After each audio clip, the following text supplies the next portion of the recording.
प्रयास करिए कि जो प्रतियोगिताएं हों प्रतिभाग जरूर करिए, क्योंकि 12th के बाद जो है, द्वादश के बाद आप यहाँ से विद्यालय से निकलेंगे, चारों तरफ कल प्रतियोगिताओं की दौड़ है, उससे इधर कुछ नहीं है।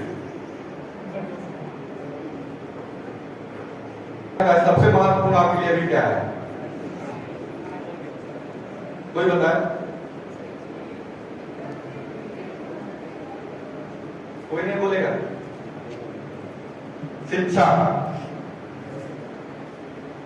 यहां किस लिए आया है? तब भी नहीं बोल रहे हैं। सबसे पहले गलत सही कुछ भी खड़े होकर बोलना सीखिए। जरूरी नहीं है कि सही ही उत्तर हो हमारा, पर कॉन्फिडेंस जो आता है सामने खड़े होकर बोलने का, यहां तो भी 50 लोग ही होंगे, लेकिन कभी 5000 लोग सामने भी बोलना पड़ सकता है। क्या आप अपनी बात नहीं रखेंगे? आत्मबल जब अंदर से है कि हाँ कुछ भी है, गलत है सही है, हम बोलेंगे, ठीक है, गलत होगा समझाएंगे बताएंगे, लेकिन कुछ यहाँ कौन सा है, कोई इज्जत वाली बात तो है नहीं यहाँ कि बड़े समाज में हमारी बेइज्जती होगी।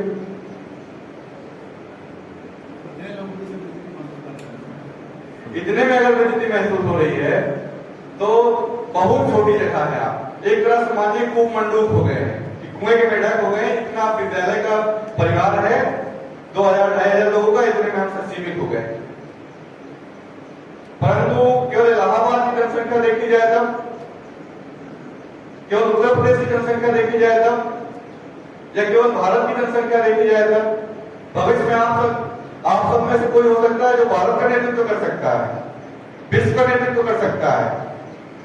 तो आप यही कतराएंगे यदि, तो आगे कौन नेतृत्व करेगा? आपको ही करना है ना, कोई और आएगा करने वाला।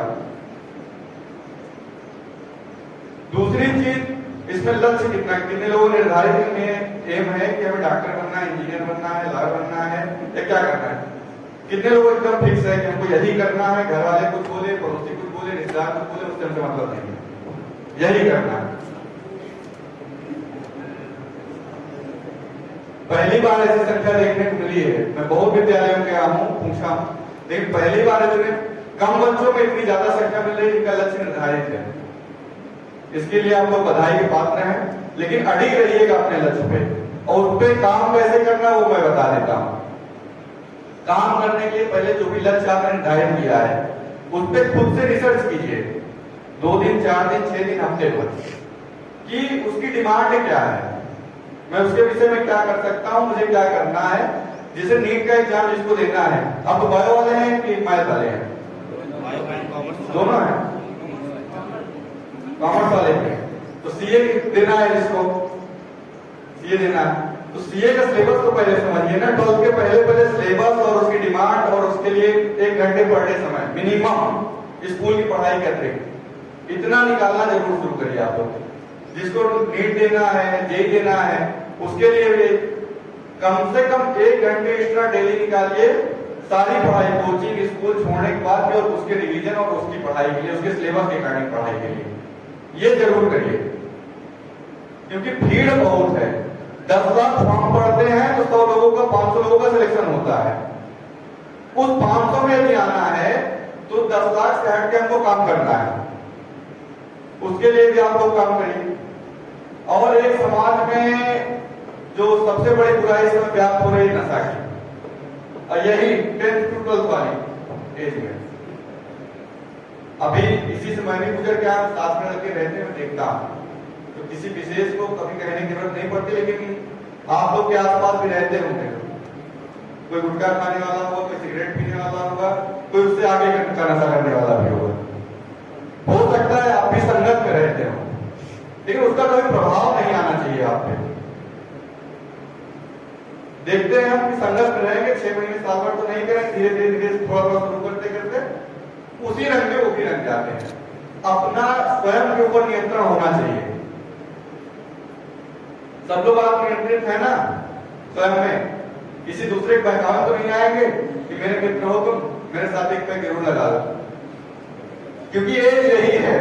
और मैं यही से गुजर के अभी ज्यादा 3 साल 2 साल हुआ है, सबसे ज्यादा इसकी ओर आकृष्ट होते हैं बच्चे या कोई भी तो 10th to 12th के बीच में ही होते हैं। उसके बाद कॉलेज पहुंचे तो वहां और तेजी से 2 साल 3 साल में। तो अगर ये 5 साल 4 साल आप जीवन में नियंत्रित रह गए तो जीवन आपका कभी नहीं बिगड़ने वाला है।